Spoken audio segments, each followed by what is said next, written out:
Good morning. So ಇವತ್ತಿನ ಒಂದು ವಿಡಿಯೋದ ಇನ್ಫಾರ್ಮೇಷನಲ್ಲಿ ನಾನು ನಿಮಗೆ KPSC ರಿಕ್ವೈರ್ಮೆಂಟ್ ಆಗಿರತಕ್ಕಂಥ ಒಂದು PDOನ ಪೋಸ್ಟನ್ನು ರಿಕ್ವೈರ್ಮೆಂಟ್ ಬಗ್ಗೆ ಡೀಟೇಲ್ಸ್ ಅಂತ ತಿಳಿಸ್ಕೊಡ್ತೀನಿ. ಸೊ ಇದು ಬಂದ್ಬಿಟ್ಟು ನಿಮಗೆ KPSC ರಿಕ್ವೈರ್ಮೆಂಟ್ ಆಗಿರತಕ್ಕಂಥ ಒಂದು ರಿಕ್ವೈರ್ಮೆಂಟ್ ಆಗಿರುತ್ತೆ. ಸೊ KPSC ವೃಂದದಲ್ಲಿ ಇದು ನಿಮಗೆ PDO ಅಂತ. ಸೊ ಲೈಕ್ ದಟ್ ಇದು ನೀವು ಈಗ ಅನ್ಬೋದು PDO like that so panchayat development officer ಅಂತ ಕೂಡ ನೀವು ಹೇಳ್ಬೋದು.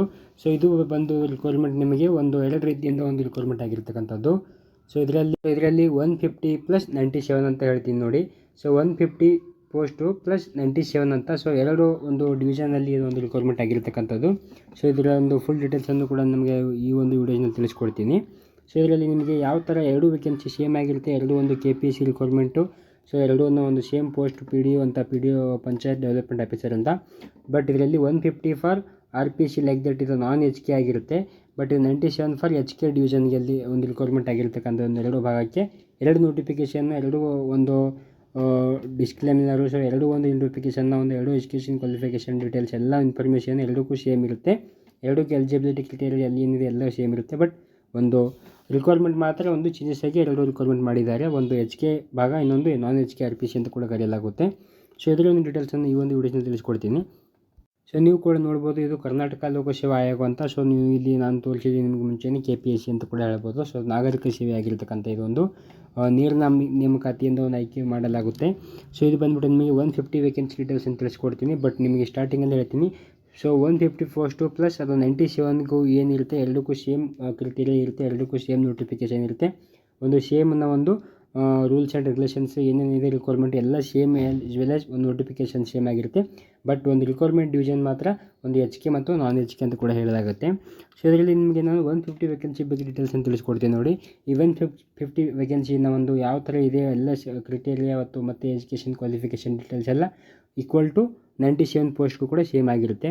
ಸೊ ಇದು ಬಂದ್ಬಿಟ್ಟು ನಿಮಗೆ ಡಿಪಾರ್ಟ್ಮೆಂಟ್ ಬಂದ್ಬಿಟ್ಟು ಗ್ರಾಮೀಣಾಭಿವೃದ್ಧಿ ಮತ್ತು ಪಂಚಾಯತ್ ರಾಜ್ ಇಲಾಖೆ ಅಂತ. ಸೊ ಇದು ಪಂಚಾಯತ್ ಅಭಿವೃದ್ಧಿ ಅಧಿಕಾರಿ ಅಥವಾ ಲೈಕ್ ದಟ್ ಒಂದು PDO ಪಂಚಾಯತ್ ಡೆವಲಪ್ಮೆಂಟ್ ಆಫೀಸರ್ ಅಂತ ಕೂಡ ಕರೀಬೋದು. ಇದೊಂದು ಗ್ರೂಪ್ ಸಿನ ಒಂದು ಮೂಲವೃಂದಾಗಿರುತ್ತೆ. ಒಂದು ಪೇಮೆಂಟ್ ಸ್ಕೇಲ್ ಕೂಡ ಒಂದು ಬೇಸಿಕ್ ಆಗಿ ತೋರಿಸಿದ್ದಾರೆ. ಸೊ ಟೋಟಲ್ ವೇಕೆನ್ಸಿ ಬಂದ್ಬಿಟ್ಟು ನಿಮಗೆ 150 ಆಗಿರುತ್ತೆ. ಬಟ್ ಇದರಲ್ಲಿ main important thing is that. So next ಬಂದ್ಬಿಟ್ಟು ನಿಮಗೆ ಇದಕ್ಕೆ ಒಂದು ಇಂಪಾರ್ಟೆಂಟ್ ಡೇಟ್ಸ್ ಮುಂಚೆನೇ ಒಂದು ನೋಟಿಫಿಕೇಷನ್ ಪ್ಲೇ ಆಗಿತ್ತು. ಸೊ ಇದೊಂದು ರಿಲೀಸ್ ಆಗಿದ್ಮೇಲೆ ಇದಕ್ಕೊಂದು ಪರ್ಟಿಕ್ಯುಲರ್ ಡೇಟನ್ನು ಸ್ಟಾರ್ಟಿಂಗ್ ಆಗಿದ್ದು. ಸೊ ಮಂಡೆಯಿಂದ ಲೈಕ್ ದಟ್ ಒಂದು ಇನ್ನು 2 ಡೇಸ್ ಆದಮೇಲೆ. ಸೊ ಇದಕ್ಕೆ ಒಂದು ಸ್ಟಾರ್ಟಿಂಗ್ ಡೇಟ್ ಫಾರ್ ಅಪ್ಲಿಕೇಶನ್ ಅಂತ ಬಂದ್ಬಿಟ್ಟು ನಿಮಗೆ 15 ಏಪ್ರಿಲ್ 2024ಇಂದ. ಸೊ 15 ಮೇ 2024ನ ಒಂದು ಲಾಸ್ಟ್ ಡೇಟ್ ಆಗಿರುತ್ತೆ. ಇದು ಒಂದು ಡೇಟ್ನ ಇಂಪಾರ್ಟೆಂಟ್ ಆಗಿರುತ್ತೆ ಇದಕ್ಕೆ ಫಸ್ಟ್ ಅಪ್ಲಿಕೆಂಟ್ಗಳಿಗೆ. ಸೊ ಇದೊಂದು 15th ಏಪ್ರಿಲಿಂದ ನೀವು ನೋಡ್ಬೋದು. ಸೊ 15th ಏಪ್ರಿಲಿಂದ ಒಂದು 15th ಮೇಗೆ ಇದರಿಂದ ಲಾಸ್ಟ್ ಡೇಟ್ ಲೈಕ್ ದಟ್ ಒಂದು ಮಂತ್ ಇದಕ್ಕೆ ಒಂದು ಟೈಮ್ ಒಂದು ಪೀರಿಯಡ್ ಕೊಟ್ಟಿದ್ದಾರೆ. ಸೊ ಇದಕ್ಕೆ ಮತ್ತು ನೆಕ್ಸ್ಟ್ ಬಂದ್ಬಿಟ್ಟು ನೋಡ್ಬೋದು, ಸ್ಪರ್ಧಾತ್ಮಕ ಪರೀಕ್ಷೆ ದಿನಾಂಕಗಳನ್ನು ತದನಂತರ ಆಯೋಗದ ವೆಬ್ಸೈಟ್ನಲ್ಲಿ ಪ್ರಕಟಿಸಲಾಗುವುದು. ಲೈಕ್ ದಟ್ ಇದೊಂದು ಟೆಂಪ್ರರಿ ಡೇಟ್ ಕೂಡ ಎಕ್ಸಾಮ್ನ ಒಂದು ಕಾಂಪಿಟೇಟಿವ್ ಎಕ್ಸಾಮ್ ಏನಿರುತ್ತೆ, ಒಂದು ಎಂಟ್ರೆನ್ಸ್ ಎಕ್ಸಾಮ್ನ ಡೇಟ್ ಕೂಡ ನಿಮಗೆ ಅಪ್ಲಿಕೇಶನ್ ಡೇಟ್ ಕ್ಲೋಸ್ ಆದಮೇಲೆ ವೆಬ್ಸೈಟ್ನಲ್ಲಿ ಅಥವಾ ಒಂದು ನೋಟಿಫಿಕೇಷನ್ ಮುಖಾಂತರ ನಿಮಗೆ ತಿಳಿಸಲಾಗುತ್ತೆ ಅಂತ ಹೇಳಿದ್ದಾರೆ. ಸೊ ನೆಕ್ಸ್ಟ್ ಬಂದ್ಬಿಟ್ಟು ನಿಮಗೆ ಶೈಕ್ಷಣಿಕ ವಿದ್ಯಾರ್ಥಿ ಲೈಕ್ ದಟ್ ಒಂದು ಎಜುಕೇಷನ್ ಕ್ವಾಲಿಫಿಕೇಷನ್ ಏನಿದಕ್ಕೆ ರಿಕ್ವೈರ್ಮೆಂಟ್ ಆಗಿರ್ತದೆ ಅಂತ ತಿಳಿಸ್ಕೊಡ್ತೀನಿ ನೋಡಿ. ಸೊ ಭಾರತದ ಕಾನೂನಿನ ಸ್ಥಾಪಿತವಾದ ಅಂಗೀಕೃತ ವಿಶ್ವವಿದ್ಯಾಲಯದಿಂದ ಸೊ ಸ್ನಾತಕ ಪದವಿ ವಿದ್ಯಾರ್ಹತೆ ಹೊಂದಿರತಕ್ಕದ್ದು. ಲೈಕ್ ದಟ್ ಇದು ಒಂದು ಗ್ರ್ಯಾಜುಯೇಷನ್, ಗ್ರ್ಯಾಜುಯೇಷನ್ ಅಂತ ಕೂಡ ಹೇಳ್ಬೋದು. ಸೊ ಅಂಗೀಕೃತ ಆಗಿರ್ತಕ್ಕಂಥ ಕಾನೂನಿನ ಅಂಗೀಕೃತ ವಿಶ್ವವಿದ್ಯಾಲಯ ಲೈಕ್ ದಟ್ ಒಂದು ಅಪ್ಲಿಕೇಬಲ್ ಆಗಿರ್ತಕ್ಕಂಥ ಒಂದು ಯೂನಿವರ್ಸಿಟಿಯಿಂದ ಯಾವುದೇ ಭಾಗದಲ್ಲಿ ಒಂದು ಎಲಿಜಿಬಿಲಿಟಿ ಕ್ರೈಟೀರಿಯಾ ಹೊಂದಿರತಕ್ಕಂಥ ಒಂದು ರಿಜಿಸ್ಟರ್ಡ್ ಮತ್ತು ಅಪ್ಲಿಕೇಬಲ್ ಯೂನಿವರ್ಸಿಟಿಯಿಂದ ಒಂದು ಗ್ರ್ಯಾಜುಯೇಷನ್ ಅಭ್ಯರ್ಥಿಗಳು ಇದಕ್ಕೆ ಅಪ್ಲೈ ಮಾಡ್ಬೋದು ಅಂತ ಹೇಳಿದ್ದಾರೆ. ಸೊ ನೆಕ್ಸ್ಟ್ ಬಂದ್ಬಿಟ್ಟು ನಿಮಗೆ ಇದು ವಿಶೇಷ ಸೂಚನೆ ಅಂದರೆ ಇಂಪಾರ್ಟೆಂಟ್ ನೋಟಿಸ್ ಅಂತ ಕೂಡ ಹೇಳಲಾಗುತ್ತೆ.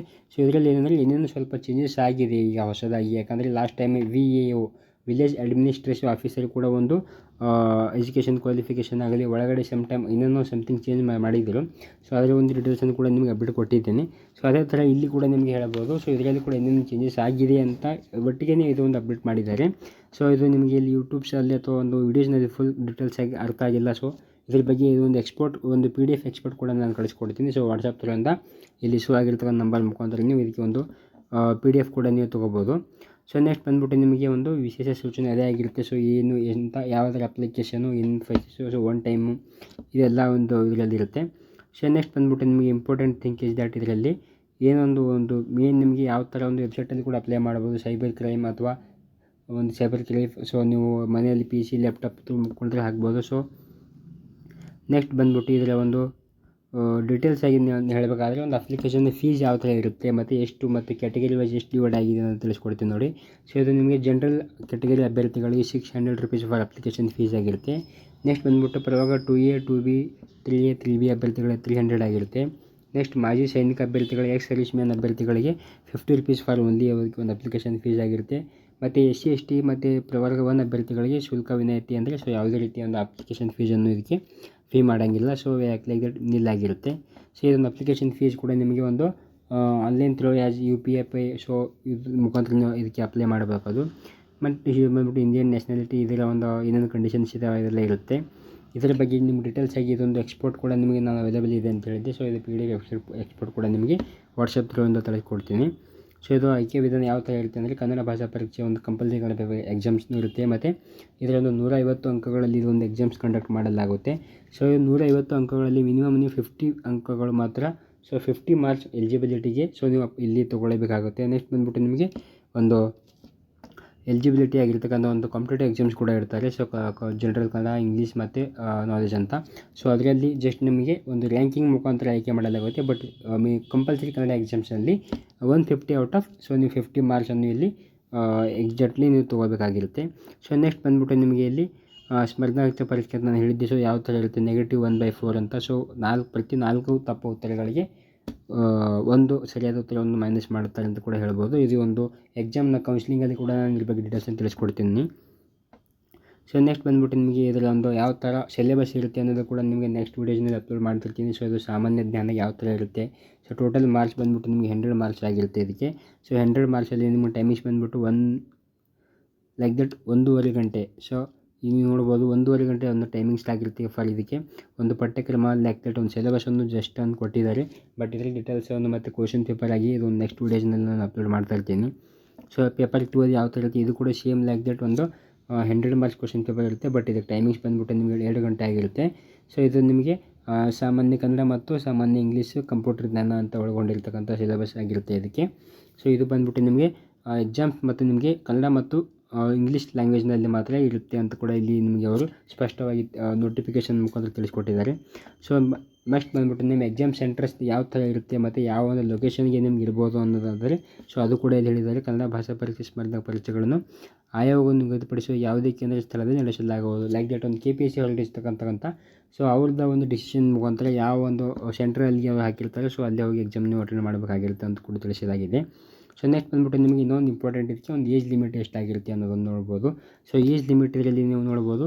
ಇದು ಕೂಡ ನಿಮಗೆ ಕ್ಯಾಟಗರಿ ವೈಸ್ ಡಿವೈಡ್ ಮಾಡಿದ್ದಾರೆ. ಸೊ ಸಾಮಾನ್ಯ ಅರ್ಹತೆ ಲೈಕ್ ದಟ್ ಒಂದು ಮಿನಿಮಮ್ ಅಂತೂ ಎಲ್ಲ ಕ್ಯಾಂಡಿಡೇಟ್ಸ್ಗಳಿಗೆ ಒಂದು 18 ಏಜ್ ಆಗಿರುತ್ತೆ ಮಿನಿಮಮ್ ಏಜು. ಸೊ ಇದರಲ್ಲಿ ಮ್ಯಾಕ್ಸಿಮಮ್ ಏಜ್ ಬಂದ್ಬಿಟ್ಟು ನಿಮಗೆ ಸಾಮಾನ್ಯ ಅಭ್ಯರ್ಥಿಗಳಿಗೆ ಜನರಲ್ ಕ್ಯಾಟಗರಿ ಅಭ್ಯರ್ಥಿಗಳಿಗೆ 35 ಏಜ್ ಆಗಿರುತ್ತೆ. ಮತ್ತು 2A 2B 3A 3B ಅಭ್ಯರ್ಥಿಗಳಿಗೆ ಒಂದು 38 ಒಂದು ಮ್ಯಾಕ್ಸಿಮಮ್ ಏಜ್ ಆಗಿರುತ್ತೆ. ಸೊ ನೆಕ್ಸ್ಟ್ ಬಂದ್ಬಿಟ್ಟು ನಿಮಗೆ SC ST ಕ್ಯಾಟಗರಿಗಳಿಗೆ ಸೊ ಇವರಿಗೆ ಒಂದು 40 ಏಜ್ ಲಾಸ್ಟ್ ಏಜ್ ಅಂತ ಕೂಡ ನೀವು ಇದಕ್ಕೆ ಮ್ಯಾಕ್ಸಿಮಮ್ ಏಜ್ ಆಗಿ ಕನ್ಸಿಡರ್ ಮಾಡಿರ್ತಾರೆ. ಓಕೆ, ನೆಕ್ಸ್ಟ್ ಬಂದ್ಬಿಟ್ಟು ನಿಮಗೆ ಇದರಲ್ಲಿ ಏಜ್ ರಿಲ್ಯಾಕ್ಸೇಷನ್ ಕೂಡ ಇರುತ್ತೆ. Like that as ex service man ಮತ್ತು SC ST ಅಂತ ಅದರಲ್ಲಿ ಕೂಡ ಏಜ್ ರಿಲ್ಯಾಕ್ಸೇಷನ್ ನಿಮಗೆ ಇನ್ನೂ ಕೂಡ ಇದರಲ್ಲಿ ಸಿಗುತ್ತೆ NCC ಅವರಿಗೆ ಅಭ್ಯರ್ಥಿಗಳಿಗೆ. ಓಕೆ, ಸೊ ಟೋಟಲ್ ಬಂದುಬಿಟ್ಟು ನಿಮಗೆ ವೇಕೆನ್ಸಿ ಡೀಟೇಲ್ಸ್ ಯಾವ ಥರ ಇರುತ್ತೆ. 150 ವೇಕೆನ್ಸಿ ಅಂತ ನಾವು ಹೇಳಿದ್ವಿ. ಸೊ 150ನ ಒಂದು ಇನ್ನೂ ನಿಮಗೆ ಇನ್ ದಟ್ ಡಿವೈಡಿಂಗ್ ರೂಪದಲ್ಲಿ ಬೇಕಂದರೆ ಸೊ ನೀವು ಈ ಥರ ಕೂಡ ನೋಡ್ಕೋಬೋದು. ಯಾಕೆ ಒಂದು ಕ್ಯಾಟಗರಿ ವೈಸ್ ಕೂಡ ಇಲ್ಲಿ ಪೋಸ್ಟನ್ನು ಡಿವೈಡ್ ಮಾಡಿದ್ದಾರೆ. ಸೊ ನೋಡ್ಬೋದು SC ಕ್ಯಾಟಗರಿಯಲ್ಲಿ ಟೋಟಲ್ 26 ವೇಕೆನ್ಸಿ ಇದ್ದಾವೆ. ಸೊ ಆ ಒಂದು SC ಕ್ಯಾಟಗರಿ ಅಭ್ಯರ್ಥಿಗಳ 26 ವೇಕೆನ್ಸಿಯಲ್ಲಿ ಸೊ ಜನರಲಲ್ಲಿ 3 ವೇಕೆನ್ಸಿ ಇರ್ತವೆ, ಲೇಡೀಸಲ್ಲಿ 9 ವೇಕೆನ್ಸಿ. ಸೊ ಗ್ರಾಮೀಣ ಅಭ್ಯರ್ಥಿಗಳಿಗೆ 7 ಆಗಿರುತ್ತೆ. ಸೊ ಮಾಜಿ ಸೈನಿಕ ಅಭ್ಯರ್ಥಿಗಳು 2 ವೇಕೆನ್ಸಿ ಆಗಿರುತ್ತೆ.